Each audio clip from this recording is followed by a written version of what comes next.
I was the VP of a 9-figure fashion brand. So for those of you trying to run the numbers in your head, that's hundreds of millions of dollars in sales. The New York City fashion industry doesn't start super early. So when I was a VP, sat in meetings from 10 a.m. to 7 p.m. 4 or 5 days a week. The real why behind this pivot was when I was 29, I was diagnosed with a condition called rheumatoid arthritis. During this time, I stumbled across the FIRE movement, which stands for Financial Independence, Retire Early. So you use something called geo-arbitrage. Can you explain what that is? Yeah, so geo-arbitrage is the art or the act of moving to a lower cost of living place so that you can live on a smaller amount of money. So I live on the coast of Portugal, about 40 minutes north of Lisbon, in a little surfing town. The big question is, how soon do you want to achieve financial independence? The real back of the napkin math here is to take the annual amount of money that you need to spend and multiply it times. I'm Garrett Wong, and this is the Investing to Win podcast. How do you define success, and what does winning look like for you?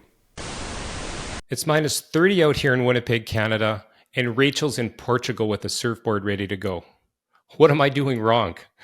I just wanted to thank you for watching and just remind you, if you haven't subscribed to the channel, subscribing is the only way to tell YouTube to put this video in front of other people that might want to do what Rachel is doing, living the financially independent lifestyle.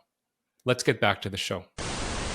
Today, I have Rachel Covert in the studio. Rachel, how are you? I'm so good, Garrett. Thanks so much for having me.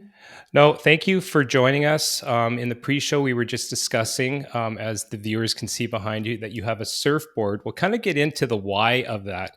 But why don't we start with the normal podcast thing and sort of tell the audience about who you are and how you came to be here?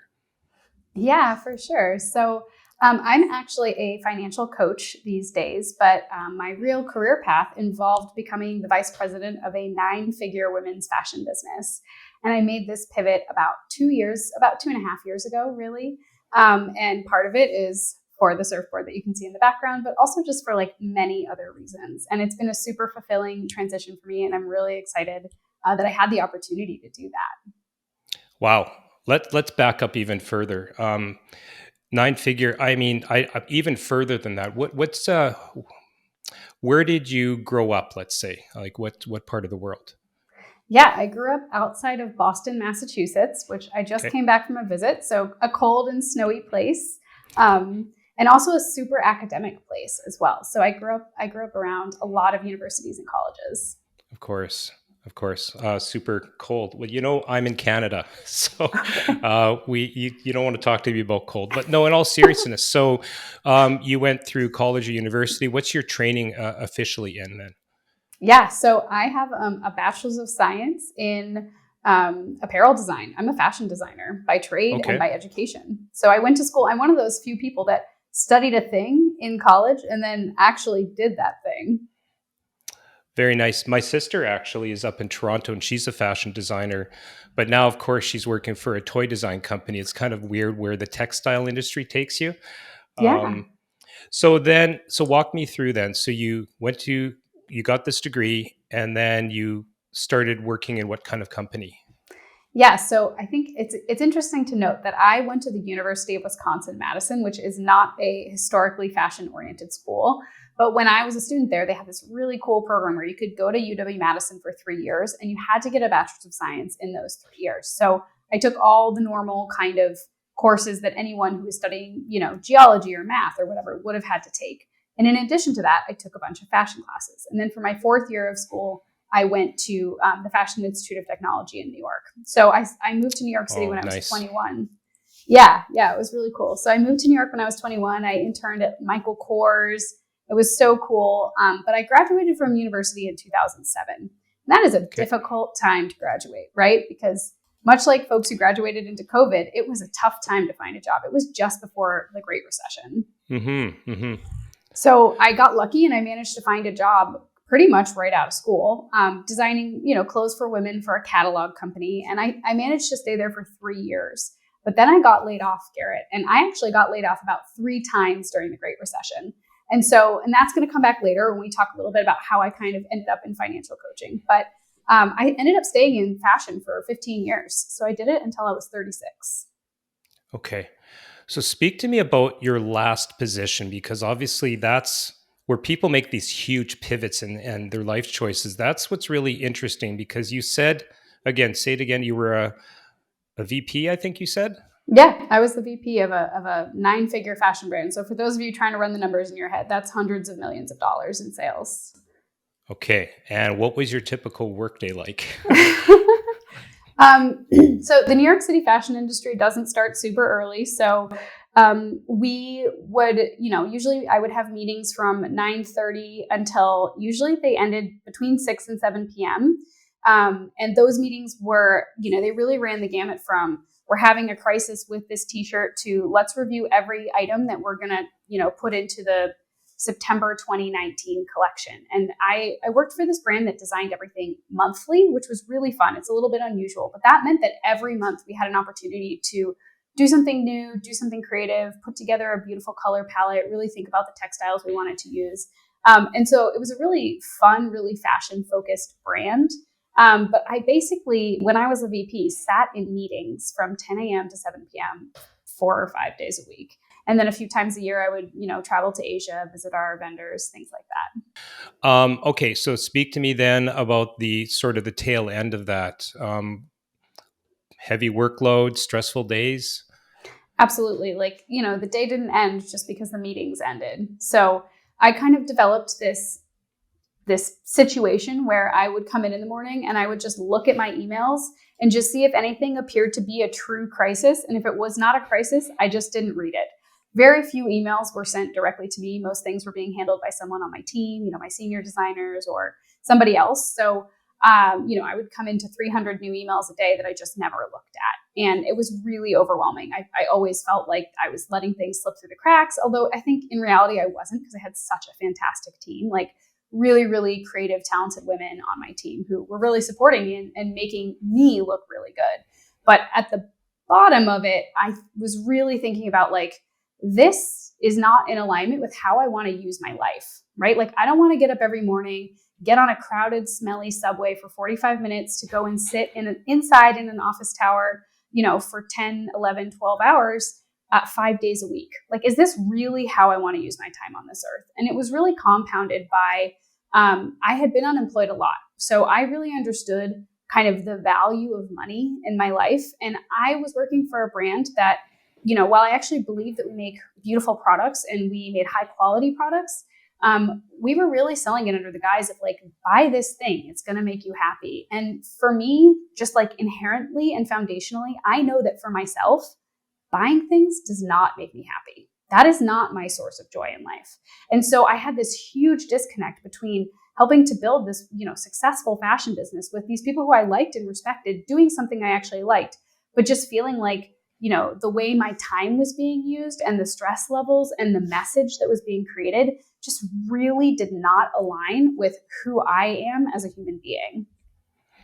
Wow. I mean, I think there's a lot of people who are in jobs right now listening to this podcast who could say the same thing because your passions, your creativity, your why statement, if you will, does not necessarily line up with what you're being told to do and sell and how to sell.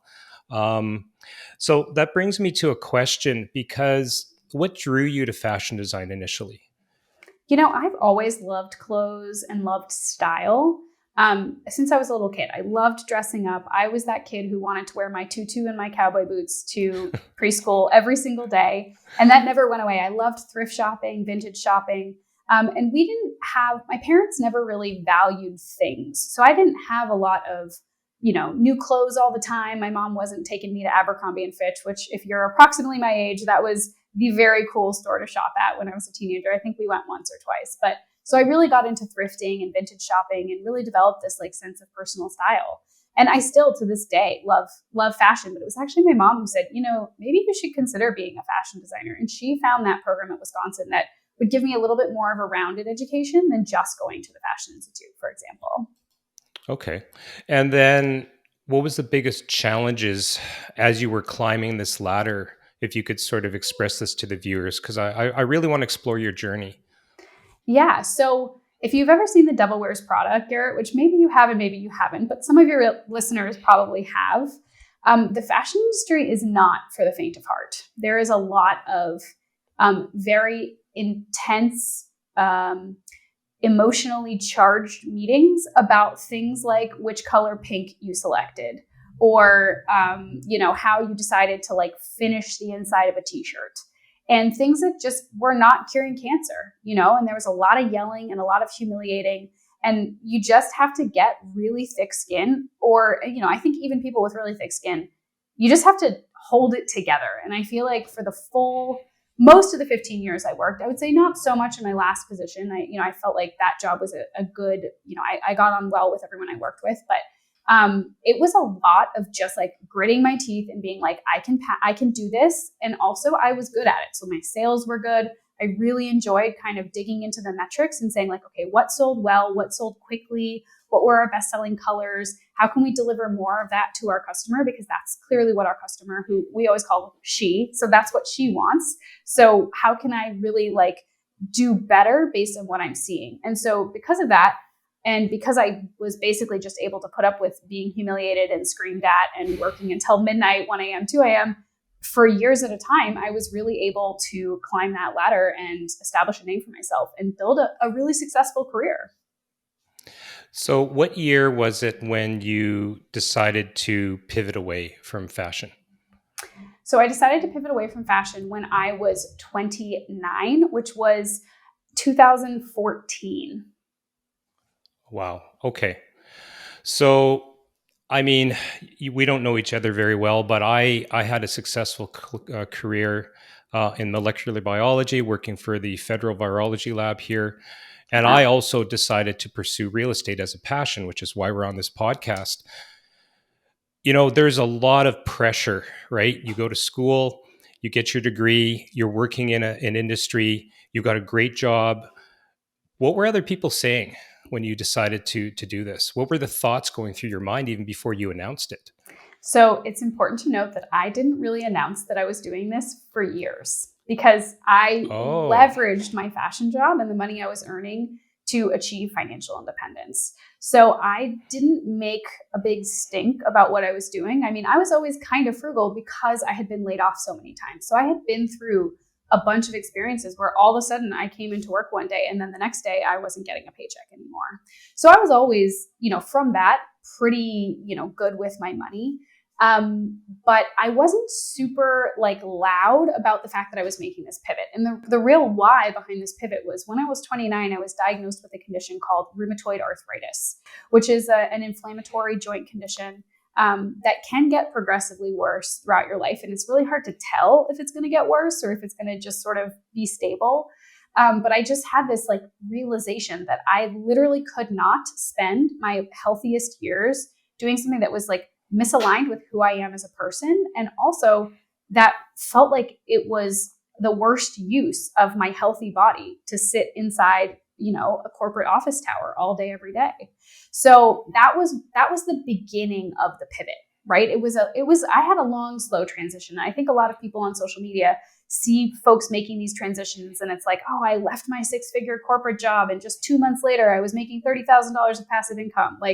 That isn't an accurate reflection of my experience. It took me I didn't quit until 7 years after I sort of got started on my journey. Oh, wow. Okay. So 2014, you said you officially left? Or was that when you had the realization? That's when I had I would say my epiphany. That was when I was diagnosed with arthritis, was in 2014. So then 7 years later is when you officially left. Exactly. So 2021. So a few years ago. Wow. That takes some forethought and planning. Okay, so I interrupted you. Tell me about that. How you're thinking about this for 7 years. You're planning in the background. What was happening? Yeah, so I had this realization: I have to get out of fashion, and I started researching other careers. And I was looking at becoming a UX designer or some other type of creative field. But ultimately, everything that I looked at was going to still be me sitting behind a desk, creating a product that was going to be profitable for somebody else, essentially, right? And during this time, I stumbled across the FIRE movement, which stands for Financial Independence, Retire Early.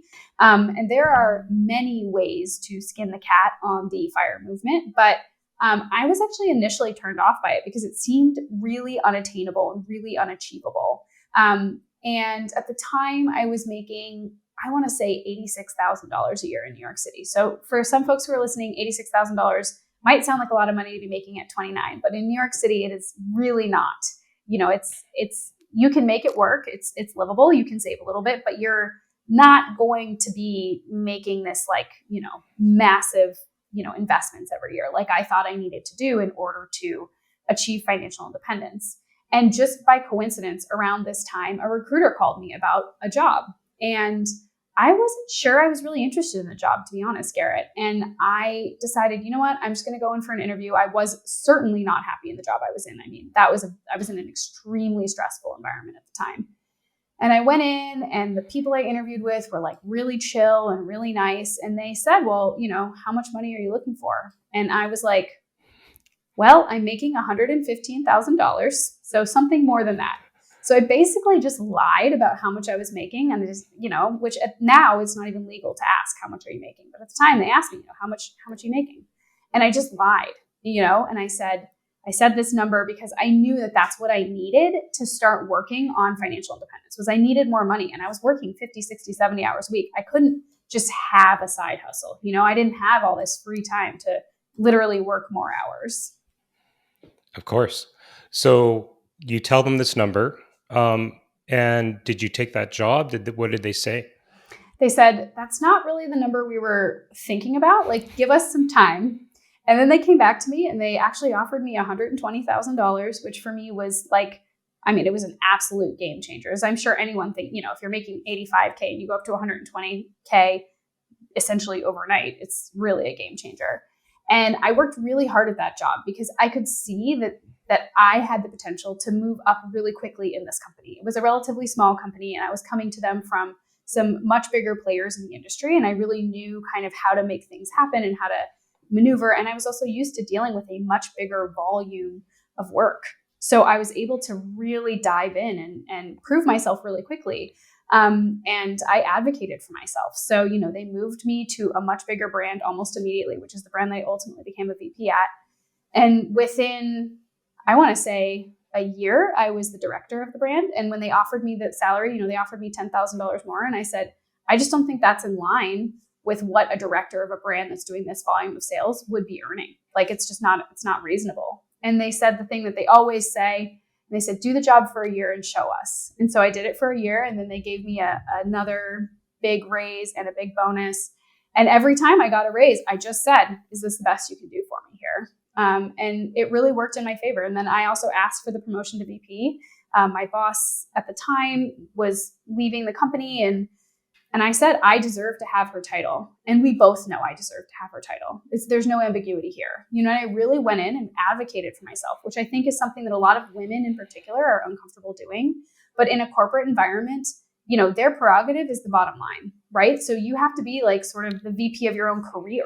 If you want to grow in corporate, you have to show them that you want that growth, and you have to deliver it on your side as well. And so I feel like that's really what I did. And that was really my approach to increasing my income without having to, take on a second job. I'm blown away here, because for anybody listening to this podcast who didn't hear the first part of that, they would think it's a podcast about how to get ahead in the corporate world and how to advocate for yourself.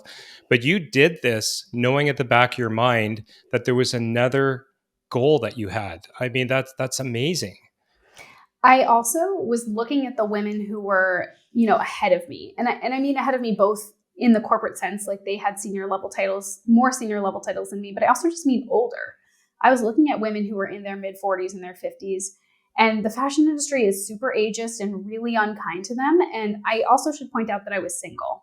So I didn't have a partner who I could rely on. I didn't have someone else who, could help me buy a house, or, I didn't have anyone to start a family with. And so I was looking at a lot of women who were in kind of a similar situation to me, but had worked their tails off for 10 or 15 years more than me. And what I saw wasn't the future I wanted for myself. I felt like I was looking into this crystal ball of 15 more years of doing this. And I didn't want it. And so I knew that in order to get out of it, I needed to have a really solid backup plan, because I was afraid that if I left fashion, I was just going to pivot into something else that was like equally terrible, and I was under the misguided impression that the only way I could be happy was to not have to work at all.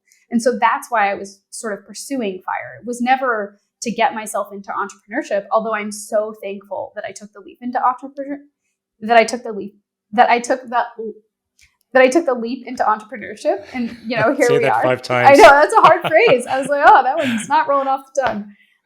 But yeah, so I feel like, I took this really curvy path to get to where I am, and it was the right thing for me. So you mentioned the FIRE movement. Let's dig into that a little bit, because I had only heard about this when I was doing some background research on you. So say again what FIRE stands for. Yeah. So the FIRE is typically written as FI/RE, and it stands for financial independence / retire early, because not everybody actually chooses to retire early. A lot of folks like myself realize that, you can do things with your time that may be gainful employment, that don't feel suffocating the way that maybe your former life did. Well, I think a lot of people think of retirement like those old Freedom 55 commercials, where you've got a gray-haired couple walking hand in hand on a beach. But I know for me, when I decide to quote unquote retire, to me, that's just I'm scaling back a little bit. I'm doing more things that I want to do. I don't ever anticipate just, going to a warm place and doing nothing. So financial independence, what's the definition of that? Like, is there a classical definition, or is that kind of individual? So I would say that the FIRE movement itself defines financial independence as a position where you no longer have to trade your time for money. So some people also define FIRE as financial independence relax early, for folks who are planning to still earn some income. And there's actually different levels of FIRE. I don't know if you saw this, Garrett, but there's like fat FIRE and lean FIRE and all these different, these different delineations. So the type of financial independence that I am is called lean FIRE. And what that means is I could live off of my assets without earning another dime. But as I discovered, it's tight, right? And I just see no reason to have to live on such a tight budget when I could certainly still bring in a little bit of money to supplement my lifestyle. And if I choose not to draw down from those investments, they get to just keep growing as well. So my partner and I are now working towards fat FIRE, which is like a much more full kind of do whatever you want style of financial independence. Okay. So financial independence, from the way I understand it, you have to have some kind of income that's paying you. Usually that's going to be through investments or some kind of passive income. Otherwise, you would have to work to earn that money. Would you say that that's correct? Yeah, it could be from real estate, for example. Tons of folks in the FIRE community are doing exactly what you've done. Maybe it's not like 100% passive, but it's way more passive than, being a director at a national kind of research center, right? So, but yeah, it's basically having some form of income, whether it's living off of investments like index funds or living off of real estate or owning a small business that is very hands-off. All of those might be sources of financial independence. Okay. So what about the FIRE movement resonated with you so strongly that you started to think, this is what I want to do?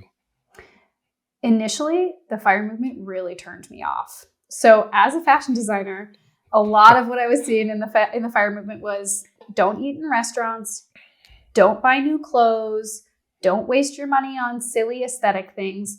And my entire world was based on silly aesthetic things. I was working for a brand where we were designing little tiny lace boleros, like little tiny lace jackets, like completely useless articles of clothing that were just really pretty. And so for me, initially, my interpretation of what I had to do to work towards FIRE was give up everything that really kind of felt like my identity. And what I ended up realizing over time is that you can achieve financial independence slowly, or you can achieve it at a breakneck pace. And as long as what you're doing is getting you closer to your goal and it feels good to you and it's in alignment with your values, it was when I started to see like, hey, I don't have to invest 75% of my paycheck every month. Like I could invest 30 or 40% of my paycheck, which is still huge, right? Still a lot more than most people, but have enough money to go out for Thai food with my friends, have enough money to buy that cute new pair of shoes that I don't really need.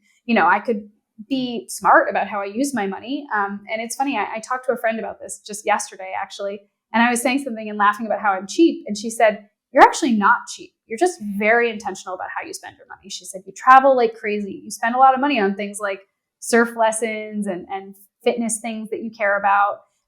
She's like, what you don't spend money on is clothes and food. And I was like, she's so right.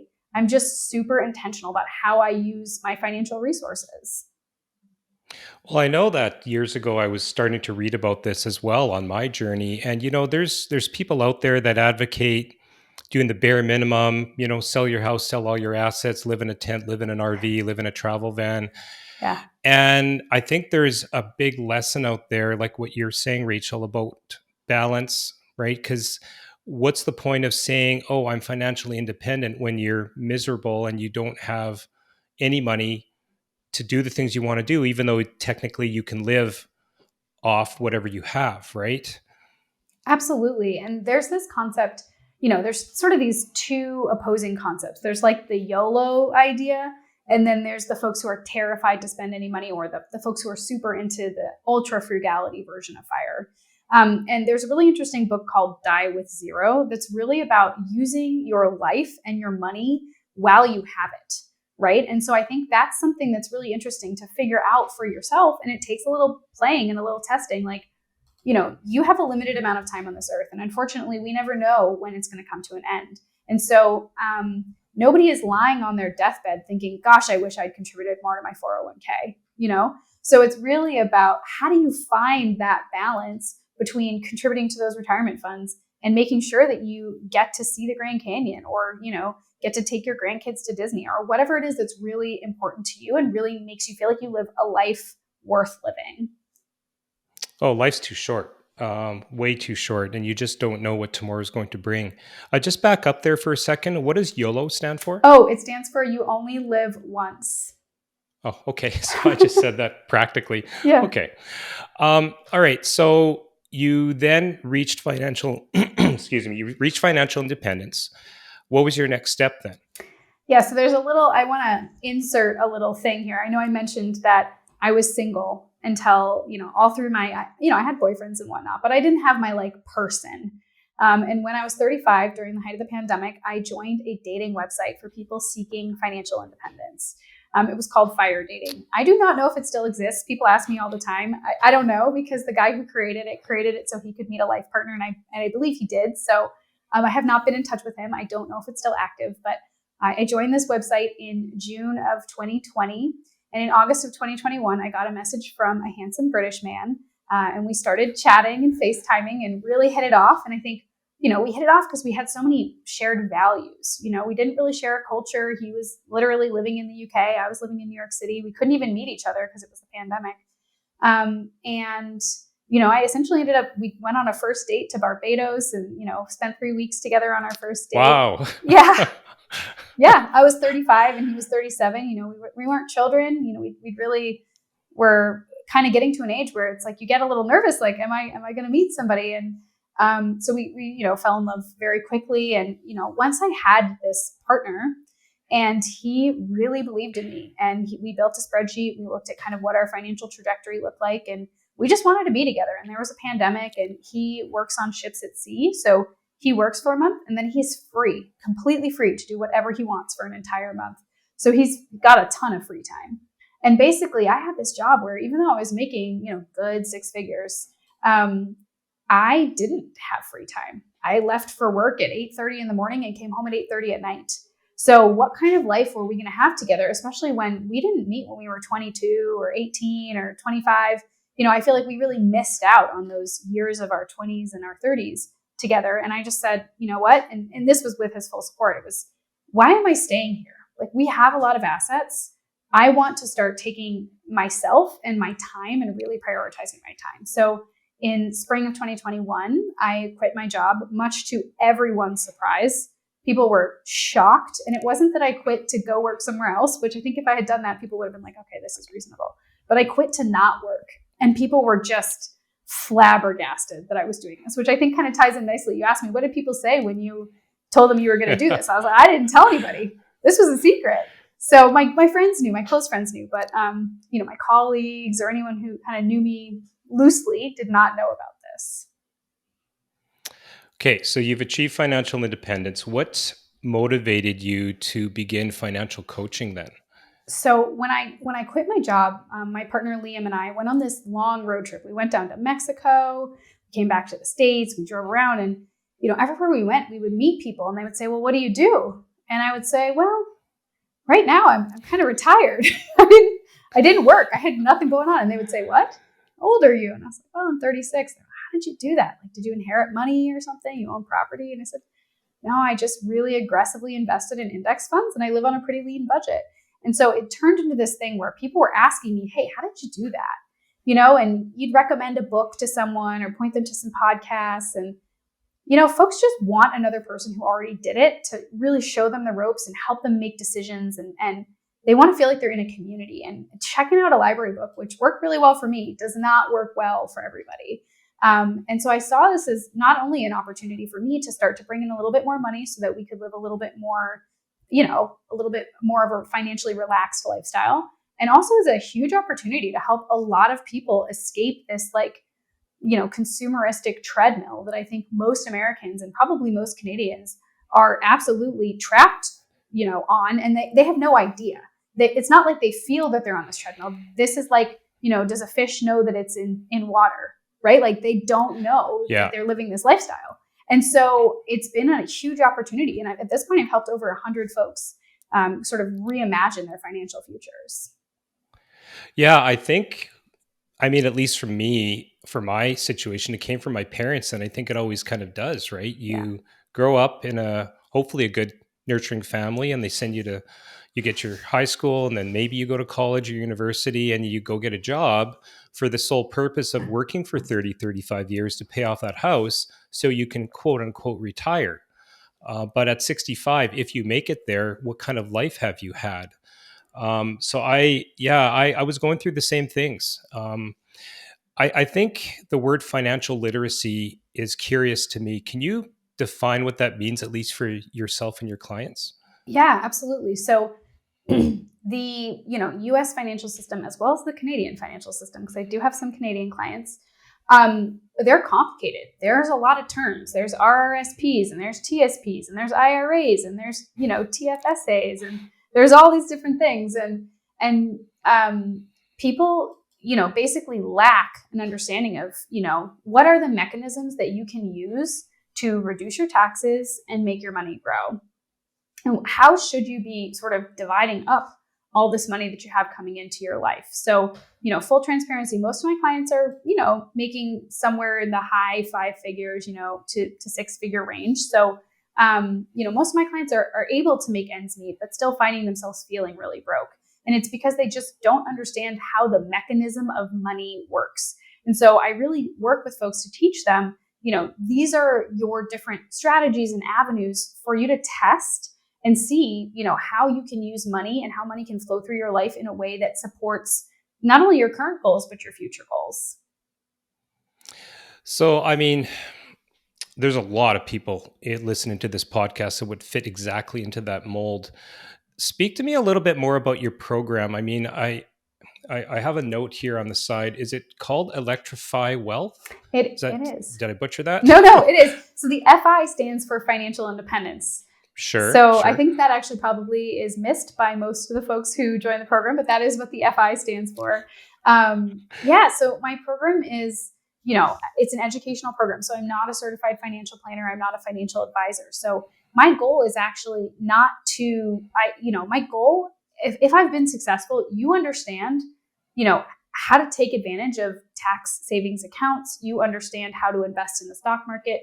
You have a basic understanding of a spending plan. So, a lot of what I do is help folks, figure out, well, how much money should I be spending on fun? And how can I manage that without a really strict line by line budget? I'm sure a lot of folks listening to this probably own houses, have kids, have full-time jobs. They are not going to take the time after they buy every cup of coffee to write it down. And I see this all the time, right? And there are folks for whom that is a fantastic system, but my typical client and the average person that I'm helping just feels really overwhelmed by that. And so in order to come up with a system to manage your cash flow without having to write everything down. I have my clients open, a couple of different checking accounts so that they can set up automatic transfers, replenish their fund money on a weekly basis, and really learn how to sort of use their money well, and also test, right? Like, how does it feel to be really frugal? And some folks find that actually it's a release. It's a relief to just be able to say, nope, I don't have to buy this thing anymore. So we really go through and we get a lot of education around that. And then the other piece of this is mindset, right? So, a lot of people, like I mentioned before, are on this kind of consumerism treadmill, and they have no idea that they're on this treadmill. And once I start to sort of talk to them about it and kind of point out, like, hey, every time you go to Target and spend $275 on things that are not consumable, right? Throw pillows and shoes and whatever, that's all going to go in a landfill, and probably sooner rather than later, right? Like, it's going to be out of your house in 5 years. So is that really how you want to use your time? Because all that money you just spent used to be time. Okay, because that brings me to a really important question, and I'm sure everybody's listening. How are there guidelines to achieving financial independence? Like, how much do you need to save? What do you need to do before you can even consider that? How do you work that into the conversation? So the big question is, how soon do you want to achieve financial independence? So I've actually kind of moved away from telling people or even suggesting to folks that they want to be fully financially independent. And I've been kind of pointing folks to, there's a couple of other types of financial independence. One of them is called Coast Fire. And the idea with Coast Fire is that you have enough assets invested into your brokerage accounts and taxable investment, tax advantaged accounts. So your 401ks, your IRAs, your TFSAs, your RRSPs if you're Canadian, that money will grow to be enough for you to live comfortably on in retirement. And when you reach that point, you can stop adding money to that account. Or you can get to a place where you have enough money invested that you can just work part-time and live partially off of your assets and still, bring in some income a little bit here and there. Maybe get a job in a flower shop or, start a small business. So I wish I could tell you that there was a specific amount you have to save, but the real back of the napkin math here is to take the annual amount of money that you need to spend and multiply it times 25. And that's your number. So if you can live comfortably on $40,000 a year, which in a lot of places you cannot, but there's a lot of places that you can, and I'm here to tell you that that's the truth. If you can live comfortably on $40,000 a year, if you have $1 million of assets invested, you would be able to never work again. If you could live comfortably on half that, you could do it, right? $20,000 a year, you would only need $500,000 of invested assets. Now, this may not be possible inside the United States, but there are certainly places where that is possible. So if you're in a situation where you're realizing, I need to get out of here ASAP, it may be worth looking at what is the largest percentage of my income that I can invest, because that does two things for you. First, it helps you, of course, to get to that number faster, whether it's $500,000 or $1 million or whatever it might be. And secondly, it teaches you to live on less. And when you learn how to live comfortably spending less money, you need less money in retirement. Okay, that was a really good segue because I've been dying to ask you this. The surfboard's behind you. We established that, Massachusetts, you lived in New York. Tell the audience where you're living right now. So I live on the coast of Portugal, about 40 minutes north of Lisbon, in a little surfing town.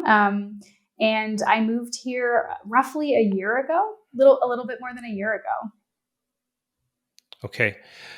And I know you just got back from a vacation because I had to wait to interview you. You use something called geo-arbitrage. Can you explain what that is? Yeah. So geo-arbitrage is the art or the act of moving to a lower cost of living place so that you can live on a smaller amount of money. And that is partly what I did. Okay, because living on the coast of Portugal does not sound like you're sacrificing too much, to be honest. But okay, obviously, maybe you've chosen that because the cost of living is lower. Give me some other examples of this. Yeah. So, yes, we chose it partly because the cost of living was lower. One of the biggest challenges is finding a country you can move to. So, Portugal has made it really friendly for digital nomads or just folks who can work remotely to move here. So, you can also do that in Spain now. Spain has significantly higher taxes, but also a much lower cost of living than most places in the US and a super high quality of life. There's tons of places that you can move in Central and South America. Mexico being one of them. There are lots of beautiful, interesting cities that are super safe in Mexico that you can live on, for $2,500 to $3,000 a month or even less. There's some that you can live comfortably, for $1,500 a month. That might be places like Oaxaca, Mexico City. If you're a surfer, you may want to look at a place like Puerto Escondido where you can go surfing and, live really affordably for, $500, $600, $700 a month. You can go even further south, countries like Ecuador, Bolivia. And then, of course, there's Asia, right? Tons of expats live in Thailand, for example, or Vietnam because the cost of living is very friendly. And while they don't give out the same types of visas, they make it easy for you to renew your visa by just leaving for a weekend and coming back. Wow, that's so inspiring. I think because when you think about housing, a mortgage, your rent, I mean, that's probably one of your biggest expenses. So what you're doing there is removing that, and whatever comes off of the expense column immediately goes into the saving and income column. For me, yes. I will tell you that where I live, the specific town I live in, my cost of living is probably significantly higher than it would be if I were willing to move further from an airport. But because, one of the things I think maybe I should touch on is that the sacrifice you make when you move overseas is you move really far from your family and friends.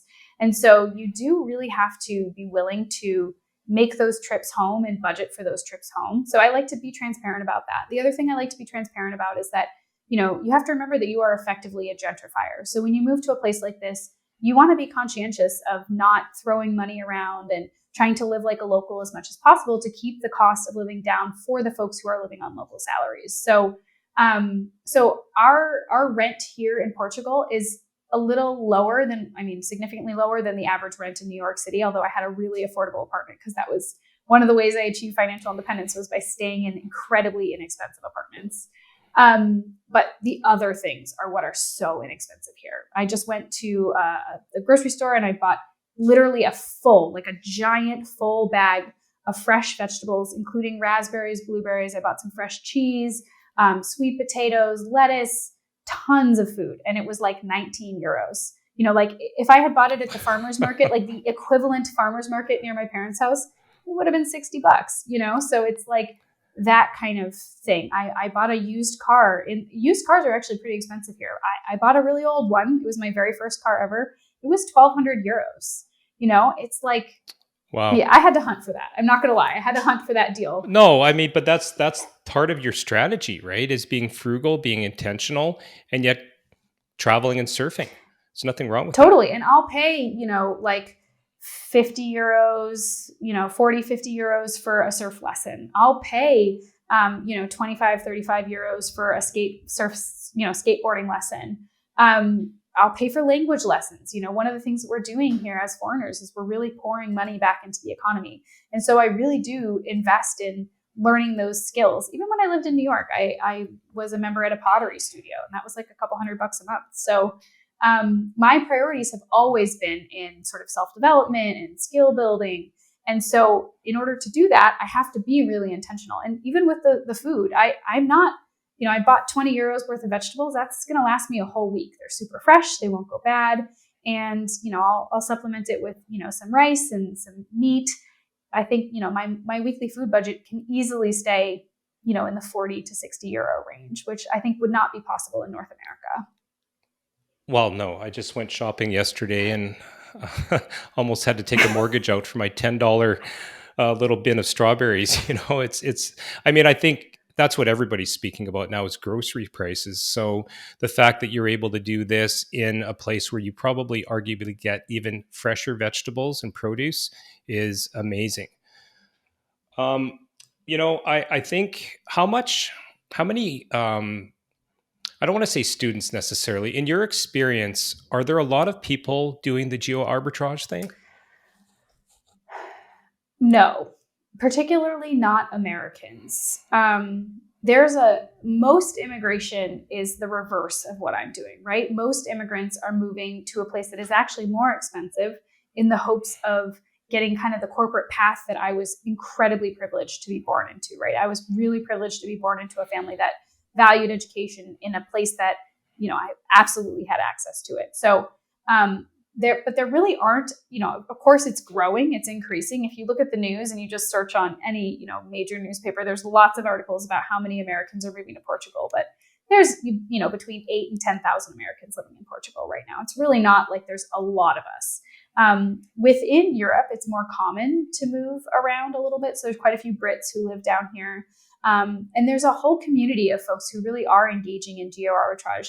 And it's also not always permanent, right? Like if you were in a situation where, for example, you had a lot of credit card debt and you were really struggling, or you had tons of student loans and you moved to Spain and worked remotely for, a Canadian or a US company from Spain, you are going to pay pretty significant taxes. But very often your quality of life is super high and you're really able to funnel that extra money into student loans. And people will do much more extreme things, like they'll move to South Africa or they'll move to Bolivia, and they'll live in a place where they can spend $800 a month, live incredibly comfortably, and put $1,000, $2,000, $3,000 a month towards paying off their debt.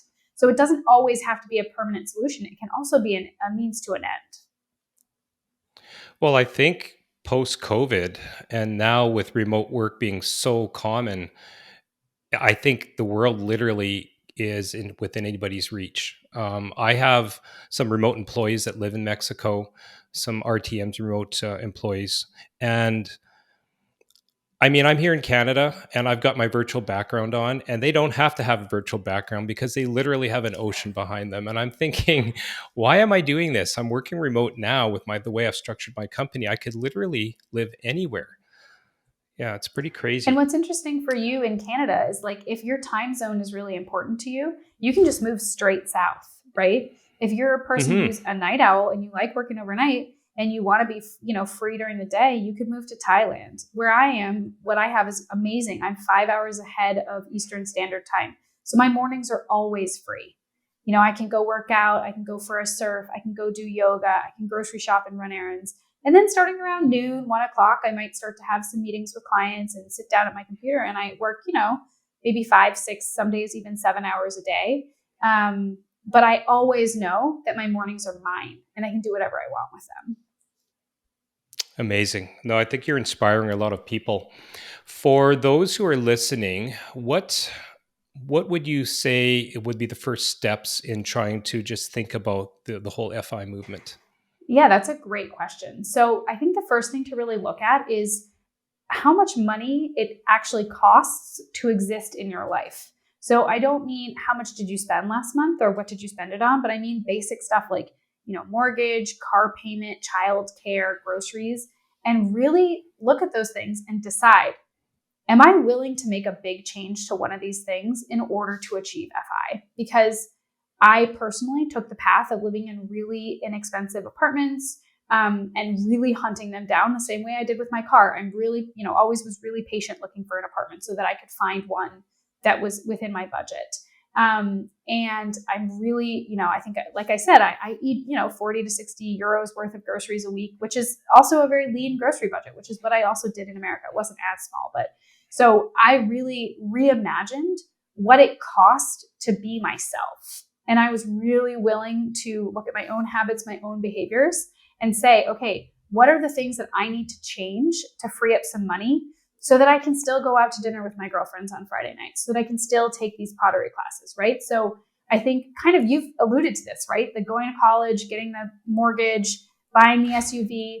These are sort of, like the trappings of a successful person, but they're also the ball and chain that are kind of keeping you stuck because they're eating up, 50, 60, 70% of your income. And, for folks who have kids in daycare, my heart really goes out to you, especially in the States. Daycare is, and probably in Canada too, one of the biggest expenses that folks have. So that's a really tough one to work on. But, what we consider success is owning these big debts, these expensive cars. I talk to folks all the time who have $7,000, $8,000, $9,000, $1,000 car payments. But it doesn't start with that, right? What about fuel costs, insurance, parking, maybe a parking spot where you're living? I mean, it's not just the car, which everybody knows the moment you take it off the lot, it's depreciating at a horrid pace. Oh, it's unbelievable. And here in Portugal, actually, gas is, petrol is incredibly expensive. So I put 40 euros of petrol in my car today, and it had about a quarter of a tank left, and I've got about 3/4 of a tank now. And it's hilarious because I probably spent more on gas than I spent on the dang car. And it's a fairly fuel efficient car. So, this is the thing. You buy a big truck that's a gas guzzler that costs, $140 to fill, and you have to do it every week, right? You're commuting a long way to work to get all the way back to your suburban paradise. Like, these are the kinds of questions that you have to ask yourself. Now, the answer might be, I love my house. I love my truck. I don't want to give either of these things up. And that's totally okay. But in terms of what's going to get you to FI, changing those things have a much bigger impact than canceling your Netflix subscription will. I mentioned my fashion design sister who's living in Toronto, which is a very expensive city. And I mean, she's only a year younger than me. I'm 52. And her whole life, she hasn't had a car there. They haven't needed it. They've got by on subway. She chose to live in a condo downtown. And she has just paid off that condo. Hope she doesn't mind me saying that. But at the same time, she's allowed her husband, who's a writer, to pursue his passion, and just recently bought a car maybe a year or two ago intentionally. She was able to do without it for all those years. And now, I mean, I don't think she even knows what the FIRE movement is, but she's kind of been living that without even knowing it. Well, first of all, congratulations to her for paying off her condo, especially in downtown Toronto. That's an amazing asset. I never owned a car in New York. I did borrow one from my parents for about 6 months during the pandemic when parking was easy. But it's a similar thing. I think sometimes folks who live in big cities, if you're, kind of willing to either live in a little bit of a smaller space or an older space, because you can take public transportation so easily, if you're able to keep your housing costs down, it's easy to eliminate that. When I lived in New York, I took the subway a lot and I city biked a lot. I use those public bikes that you kind of, borrow. And I tried really hard not to Uber. I would take the bus sometimes. I did take Ubers. I'm not saying I never took them, but I really, again, used transportation as one of the things I knew I could keep that cost down in a way that was safe and healthy for me. Well, a few Ubers here and there, even if you had to rent a car for a weekend to go to the beach with friends, it still pales in comparison to leasing or buying a car and all those, again, insurance, gas, everything else, parking, right? Yeah. So amazing. Well, I'm going to be leaving your information in the show notes because I think you have a very interesting program. I'm sure there's lots of folks who would love to connect. So I'd love to give you a plug in that way. And before we leave, I ask every guest on the podcast this question, and I'm really interested in what you have to say because we're talking about financial independence. So this is the Investing to Win podcast. How do you define success, and what does winning look like for you? So I define success as using your time in alignment with your values, whatever that looks like to you. So it may be that you are working a full-time job in a corporate environment and you love it and you feel like you're having huge impact. So to me, that is success. If you are using your time in a way that you feel happy about and you feel like you have good community and good connections, I think that's a huge sign of success. And to me, winning is having the choice to walk away from your job whenever you want to. So being able to really own your time and say, you know what, this isn't serving me anymore. Like, peace out. I think that's really like the trump card.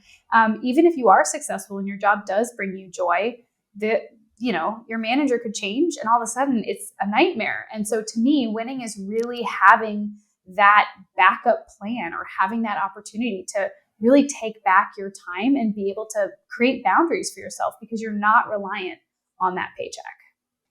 Yeah. And hopefully those listening here don't have to go through a life scare or some kind of condition like you, or I've also had a few life scares myself in the last couple of years that have realized and pushed me towards my current pivots. Hopefully that you don't have to experience that to realize that you literally have one life to live and you need to be very intentional about how you live it. I couldn't agree more. And I'm sorry to hear that you've been through that too, Garrett, but I hope that someone listening to this says to themselves, you know what, I've been lucky enough not to have to go through that. And I still got to listen to Garrett, who's teaching me all about real estate investing, and Rachel talking about financial independence. And I hope that it kind of flips a switch for at least one person to say, you know what, I'm going to use my time differently. I'm going to use my resources differently. So I really appreciate, you having me on today and asking me all these really insightful questions. It's been a real pleasure. Thanks for coming on Thanks, today. Garrett.